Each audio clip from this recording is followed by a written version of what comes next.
4-1 decision by the Alberta Court of Appeal to find the federal carbon tax unconstitutional. Now, this is big news for a couple of reasons. Firstly, of the 3 court decisions on the carbon tax, this is the first one to say we are against it. We do not believe it's constitutional. The Ontario case, the Saskatchewan case, both were split rulings, but both ultimately sided with the federal government.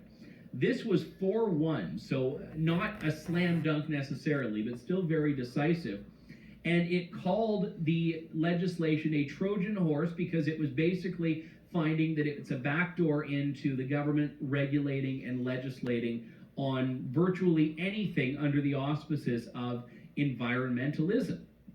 Because I was covering the Ontario carbon tax case in April of last year, so coming up on a year ago.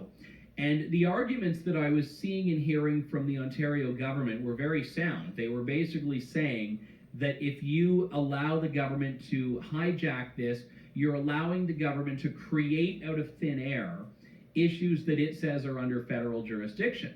And not that I'm a constitutional lawyer, but as a journalist who's covered constitutional cases, I have somewhat of a solid grasp on the issues at hand here. And there are very specific grounds that the federal government can claim as its so-called heads of power, areas where it can claim jurisdiction. And only on 6 occasions have Canadian courts granted the federal government a new head of power, basically. And not even in the sense of a new head of power, but they found exceptions to these that favor the federal government. Only 6 occasions, which means it's rare, which means it's important to protect provincial jurisdiction. And the Alberta Court of Appeal found this. They found that, here's the line, time has not eroded the province's rights to have the powers assigned to them under our Constitution sedulously respected. While some may view the division of powers as anachronistic or a barrier to uniform action in service of a common good, the division of powers remains key to our federal state. It is part of the fabric of Canada itself.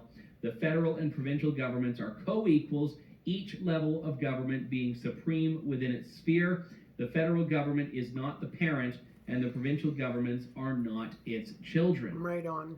Now, the one thing that I found interesting about the Alberta ruling is that the very first section, the very first paragraph, was talking about how much of a threat climate change is. They said, calls to action to save the planet we all share evoke strong emotions, and properly so.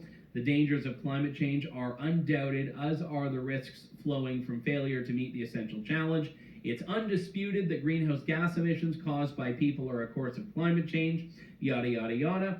They're basically saying here that the case is not a referendum or a verdict on climate change itself. Their case is not addressing the science. They're addressing the fundamental question of whether it is constitutional or not for the federal government to regulate greenhouse gas emissions under the auspices of climate change being a national concern. Because remember, the David Suzuki Foundation, which was an intervener in all cases, wanted the government to have license to do this because of emergency provisions in the Constitution. Basically, it's a national emergency. We can suspend the Constitution. That's what the Suzuki Foundation wanted. And in Ontario, the federal government actually opened the door to saying, we kind of agree with that if the court finds it to have merit. Thankfully, the court didn't find it to have merit. But the court did find that sections 1 and 2 of the Act were in fact unconstitutional. The first part of the Act is the levy on various fuels. So that's the consumer carbon tax that you see on fuel pumps and home heating bills, etc. Part 2 is the output-based limits that you get on really large industrial emitters. So mines, really large factories, the oil sands, etc.